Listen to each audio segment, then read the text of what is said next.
Informação exclusiva da Central, o Trio 07, né? Da geração da Esquadrilha 07, tá de volta, foi reintegrado ao elenco profissional também. Penharol descarta a contratação de La Vega. Fluminense monitora situação do Capitão América Nino. Eu vou trazer essa informação também. John Kennedy está sendo utilizado em outra posição e é assim que o Renato quer. Vou falar também sobre isso, né? Trazer a informação e analisar. Deixa o seu like, ative as notificações Central Fluminense todos os dias aqui trazendo informações do Flu para você. Soltar aqui a vinheta para a gente começar com as informações. Vem comigo, hein? Depois de 3 partidas com o Sub-20, Riquelme, Isaac e Wallace Davi estão de volta aos profissionais do Fluminense. Retornaram hoje aos treinamentos, tá? Foram 3 jogos no Sub-20. O Riquelme fez 1 gol e deu uma assistência. O Isaac fez 3 gols e deu uma assistência. O Wallace Davi não deu gol, não fez gol nem deu assistência. É um jogador mais de contenção, né? Um jogador mais volante. Jogaram contra o Corinthians pelo Brasileiro em Moça Bonita, ganharam de 4-1, Isaac fez gol e deu assistência. Jogaram a final do torneio OPG, o Fluminense tinha perdido o primeiro jogo do Botafogo, ganharam de 2-1, o Isaac fez gol com assistência do Riquelme, a final foram para os pênaltis e Isaac e Riquelme converteram as cobranças, com o Riquelme inclusive batendo dele de cavadinha. E por fim jogaram fora de casa contra o Palmeiras pela última rodada do Brasileiro da categoria, perderam de 3-2, Isaac e Riquelme fizeram o gol de pênalti, Fluminense acabou não avançando para o mata-mata. Então tá aí o resumão dessa passagem do trio no Sub-20 do Fluminense. O Riquelme, a gente tem que informar que tem um problema com a sua renovação, tem um problema com a renovação, a renovação com o Riquelme não avançou, tá? Não avançou, há um problema, é um entrave nessa negociação do novo contrato do Riquelme, então, e eu diria até que é uma situação mais para o não renovar do que para renovar. É uma situação que a gente tem que estar em alerta máximo, porque é um jogador que pode agregar muito tecnicamente no próximo ano, né, em 1, 2 anos, tanto financeiramente. A gente, cara, assim, o torcedor fica chateado comigo, mas enquanto não virar SAF, amigo, o Fluminense é um clube exportador, é um clube formador. Ele forma e exporta para ganhar dinheiro e fazer a roda girar. Ponto. Enquanto a gente não for SAF, ter uma SAF estruturada, né, com recursos, o Fluminense vai ser isso aí. O Fluminense associativo é isso aí. Só que a gente tem que tentar fazer o jogador ficar para dar retorno técnico. Ficar igual o Ares. 5 anos no Fluminense dá muito retorno técnico para aí sim vender. E mesmo assim, né? O John Arias só sai porque ele queria mesmo. O Fluminense não queria que o John Arias saísse. Mas enfim, é passado também. É uma situação que chateou muito a torcida. Então a gente tem que estar de olho nessa situação do Riquelme, porque é um jogador talentoso. Dos 3, foi o que mais mostrou recursos imediatos, né? No profissional do Fluminense durante o Campeonato Carioca nessa temporada. É um cara que eu, de fato, eu deposito muita esperança. O Isaac é um jogadoraço. Ele sentiu um pouquinho profissional, mas vocês vão ver mais pra frente que ele tem tudo para ser um grande jogador. O Riquelme, eu acho que é um pouco acima, né? Tecnicamente falando, acho que tem um lastro até maior do que o Isaac para chegar longe. O Wallace Davi é muito bom como volante, né, na posição dele também. Mas, claro, por jogar um pouquinho mais atrás, não atrai tantos olhares assim, mas também é um excelente jogador. Então fica aí essa informação, o trio voltando a treinar com os profissionais. E fica aí a expectativa da torcida do Fluminense quanto à utilização desses jogadores na sequência da temporada do Fluminense, que vai ter jogos fortes, né? Pesados. Final de semana tem jogo contra o São Paulo no Brasileiro. O Fluminense vem de 3 derrotas seguidas no campeonato. Precisa vencer o São Paulo no Morumbi. E na semana que vem já tem o Internacional fora de casa pelo jogo de ida das oitavas da Copa do Brasil. Então comenta aí, torcedor tricolor, se essa garotada tem que estar em campo, tem que estar à disposição do Renato Gaúcho. Duas informações rápidas aqui sobre rumores, né? Suposto interesse em jogador do Flu para sair e suposto interesse do Fluminense em contratar, tá? Saiu a informação do jornalista Wilson Mendes, ele é jornalista uruguaio, ele traz a informação que o Peñarol negou os rumores sobre o interesse na contratação de Joaquim Lavega, jogador uruguaio do Fluminense. O Fluminense contrata no final do ano passado, junto ao River Plate de Uruguai, e juntamente ao Lescano, tá? É um jogador que está num período de adaptação. O Renato fala isso, inclusive em resposta, né, em coletiva, há 2 jogos atrás do Fluminense, se eu não me engano foi depois do jogo contra o Cruzeiro. Ele fala sobre isso, sobre a situação do Lescano e do Lavega. Que são jogadores que vieram um pouco estavam abaixo quando chegaram do grupo. Ele avisou o Mário que a princípio não iria utilizá-los. Segundo o Renato, está sempre orientando os jogadores, né, para eles entrarem no ritmo do futebol brasileiro, vem no futebol tecnicamente inferior e também fisicamente inferior ao que se encontra aqui no futebol brasileiro. O Peñarol é um grande do Uruguai, sempre está de olho nos jogadores uruguaios, principalmente, né, que não estão bem aqui no futebol brasileiro. Inclusive, o Fluminense negociou, emprestou o Terãs lá pro Peñarol, só que o Terãs, né, é o Terãs e tem oscilado, diferentemente do Léo Fernandes, que tem brilhado lá com a camisa do Peñarol. Então fica essa informação, o Peñarol descartou, né, esse interesse no Lavega, que é um jogador jovem, jogava numa equipe muito pequena lá do futebol uruguaio. O futebol uruguaio tem 2 grandes clubes, né, 2 clubes gigantes, né, Nacional e Peñarol. Por ser um país pequeno, assim, para você depois ver os outros lá, ver os jogos de algumas equipes do futebol uruguaio, por mais que possam ser tradicionais lá, mas aos olhos do futebol da América Latina, cara, é só Peñarol mesmo e Nacional, que são clubes de massa, e o restante ali do Campeonato Uruguai são bem modestos, né? Pra gente dizer assim, com muito respeito, porque você vê um jogo do River Plate do Uruguai, né, cara, é um campo bem simples, pouco torcedor, não tem muita torcida, então realmente tem que ter esse período de adaptação, mas o Rubem Lescano, gente, é um jogador que foi eleito o melhor meia do futebol paraguaio, do Campeonato Paraguaio.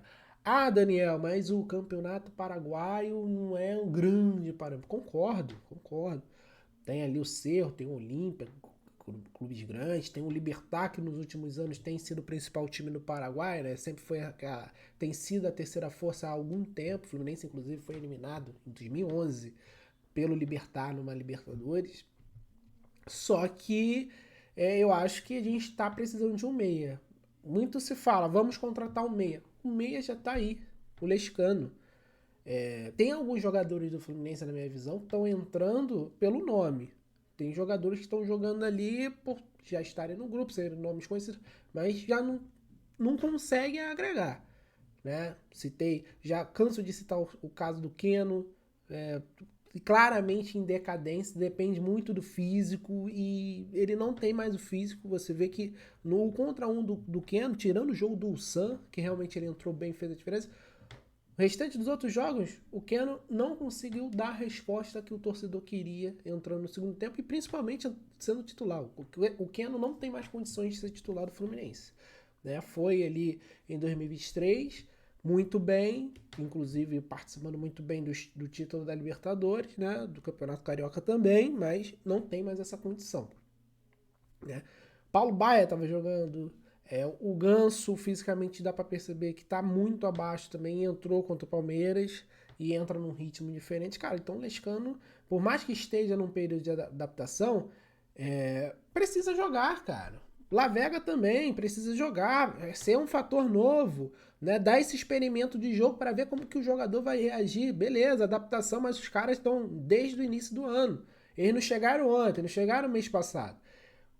O Lescano chegou em março, já são 4 meses de adaptação, inclusive sendo convocado para a seleção paraguaia. O Lavega também, já há algum tempo, participou do Sul-Americano, voltou e já tá nesse tempo de adaptação. Cara, tá na hora de dar jogo. Jogaram pouquíssimos jogos e quando jogaram com a equipe completamente desfigurada. Não deu nem pra gente realmente, de fato, avaliar os jogadores. Então tá na hora de dar oportunidade, porque certos jogadores estão tendo oportunidade e esses caras que a gente contratou, que são jovens e podem, né, serem desenvolvidos e dar resposta muito melhor do que quem vem jogando, não estão tendo oportunidade, mas enfim. Essa informação do Lavega, acabei colocando ali o Lescano, porque é algo que a gente tem que falar, né? Tem que ser falado. E depois tem uma informação de um jornalista chileno que acompanha o futebol brasileiro, está aqui no Brasil, né? Trabalha também na ESPN Brasil, né? Além lá de portais chilenos, tá? O jornalista José Fernandes, após a lesão do Inácio, tá? Ele fala que o Fluminense está em busca de um zagueiro e monitora a situação do Nino, Capitão América. Saiu no final de 2023, né? Foi negociado no início de 2024 com o Zenit. O Fluminense está de olho, né, monitorando a situação. Por quê, gente? Saiu uma informação do jornalista vascaíno, o Lucas Pedrosa, que também trabalha na Cazé TV, trabalha no SBT Rio. Ele traz a informação que o Vasco, por indicação do Fernando Diniz, claro, sondou, né, a situação do Nino, e a informação que a gente tem é que o Zenit pediu 8 milhões de euros. 8 milhões de euros para abrir negociação, cerca de 51 milhões de reais. Cara, olha só. Vou falar um negócio, vou ser bem sincero aqui. Se esse valor procede, o Fluminense tem a obrigação de comprar o Nino. Obrigação, não tem desenrolo. Não tem desenrolo. Obrigação de comprar o Nino. Tem obrigação de comprar. Primeiro, por ser um ídolo do Fluminense, isso já seria muito grande. Aí o segundo ponto também poderia ser o primeiro, tá? É um excelente jogador, é um grande jogador. A gente sabe muito mais do que ninguém. O Nino é jogador de seleção brasileira. Ele não tá na seleção porque ele fez uma escolha esportiva merda. Vamos falar português, claro, ruim. Né? Eu não vou xingar de novo aqui, não vou falar essa palavra porque daqui a pouco o YouTube vai me censurar. Tem famílias acompanhando esse vídeo, com certeza. Crianças. Mas foi uma escolha ruim. Mas o Fluminense tem obrigação. Por quê? Ele é um excelente jogador. Cara, a dupla, se ele fizesse dupla aqui com o Thiago Silva, eu tava conversando com o Capuano, mas seria o Wilson, nosso repórter, no grupo da Central Fluminense. Cara, seria a melhor dupla da América do Sul, de zaga. Nino e Thiago Silva. Daria pra poupar mais o Thiago Silva. Por quê?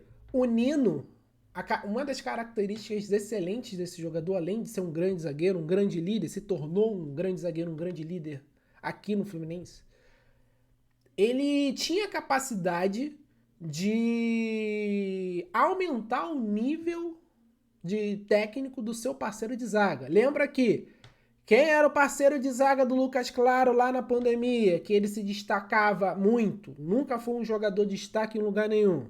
Nino. Quem era a dupla de zaga do Manuel em 2022? Manuel jogando muito bem. Nino.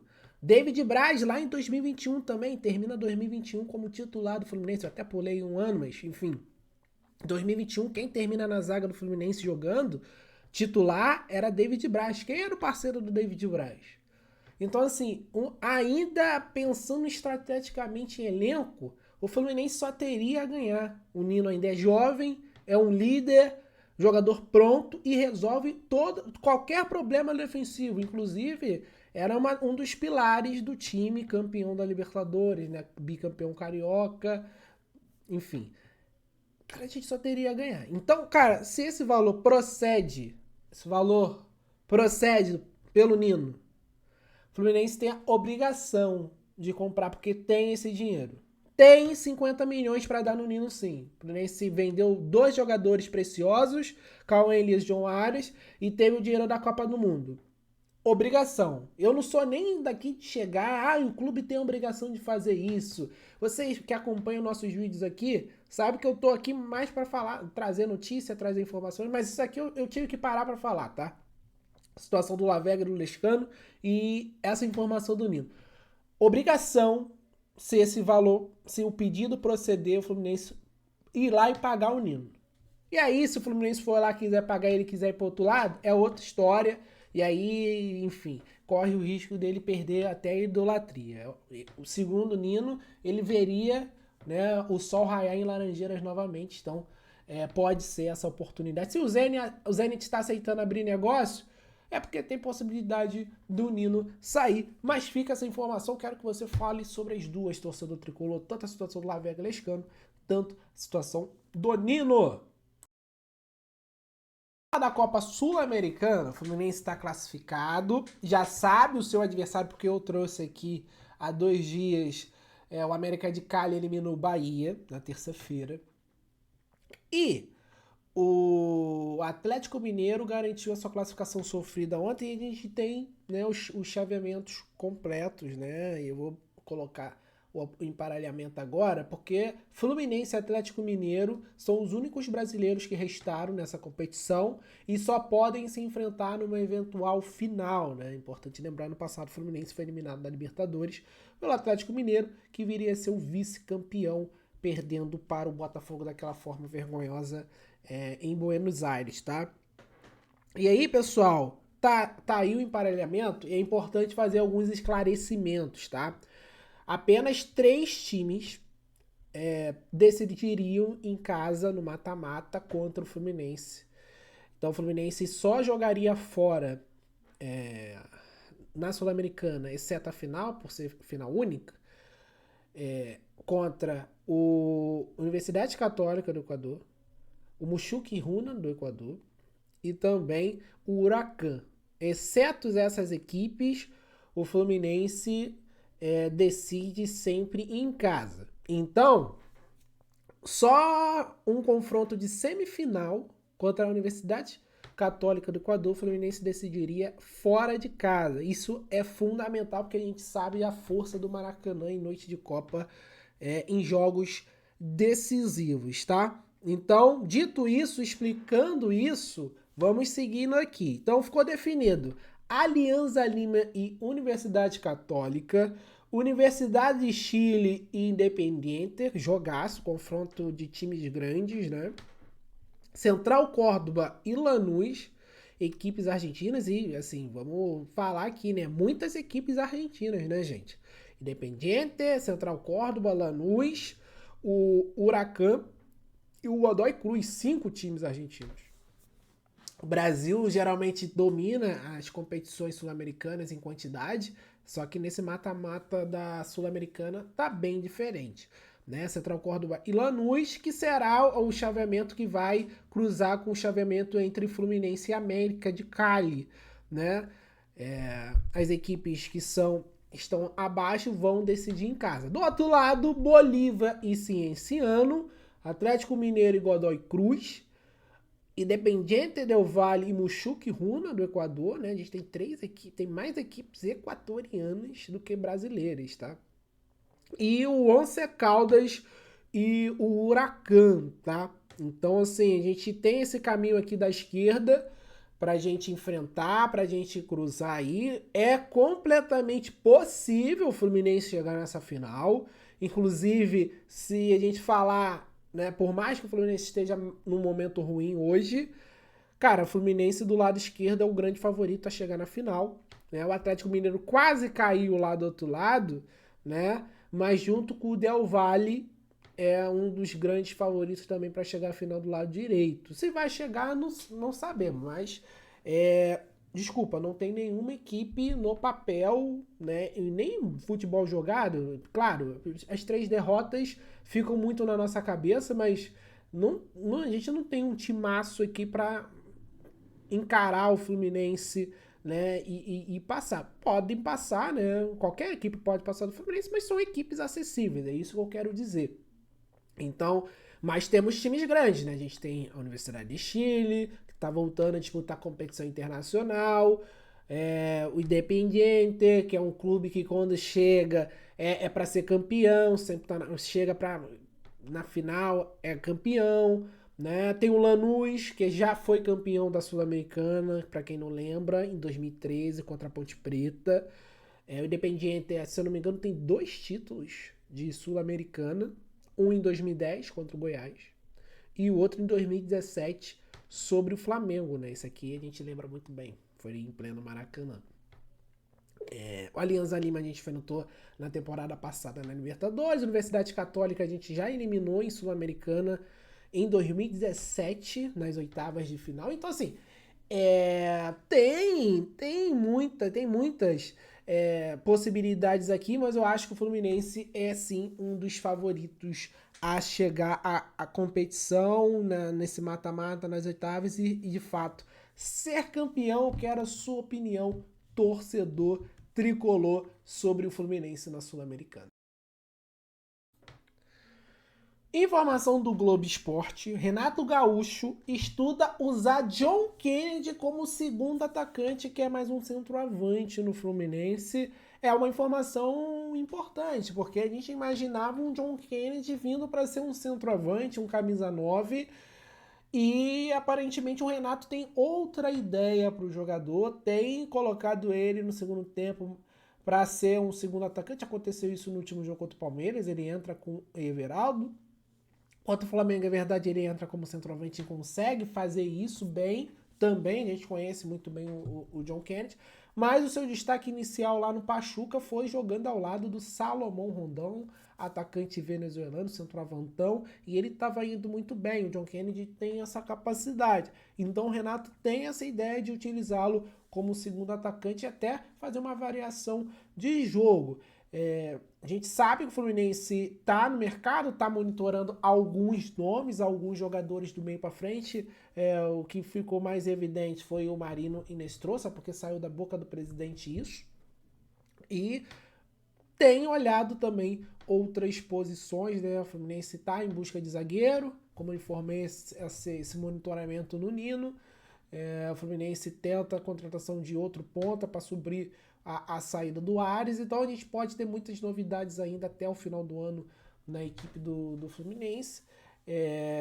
Na minha visão, eu acho que, claro, você dá essa opção tática do John Kennedy jogar como um segundo centroavante é ótima, mas na minha visão, acho que a gente precisava de um meia assim que chegue para ser titular incontestável, para ser incontestável na equipe, um ponta de excelente qualidade para suprir a ausência do John Arias, porque eu já achava que o Fluminense precisava de um ponta com Arias para dividir essa responsabilidade ofensiva, né, já que o Renato gosta de jogar num 4-3-3. E acabou que o Arias saiu, o Soteldo chegou e tal, o Soteldo ainda está se adaptando. E eu acho que a gente precisa de um meia de muita qualidade, de um ponta de muita qualidade. E aí a gente poderia usar o John Kennedy ali, caso não consiga um centroavante de alta qualidade, para jogar de centroavante. Eu acho que a equipe ficaria muito bem distribuída, né? A gente sabe que o Fluminense está com dinheiro em caixa, está com dinheiro em cofre. Estão falando, mas a gente precisa reorganizar a casa e etc e tal, o dinheiro tem destino. Mas o que não pode é gastar quase a metade da grana arrecadada no Mundial em bicho de jogador, né? O jogador já recebe muito bem para alcançar os objetivos. Ele é pago para alcançar os objetivos, né? E você ainda pagar um bicho acima do tom, fica mais difícil. Mas o Fluminense tem essa visão de mercado, quer outro centroavante, então o Renato tem essa ideia de usar o John Kennedy como um segundo atacante. Eu quero o seu comentário, torcedor. Muito obrigado por assistir esse vídeo até o final. Saudações tricolores e até a próxima. Valeu!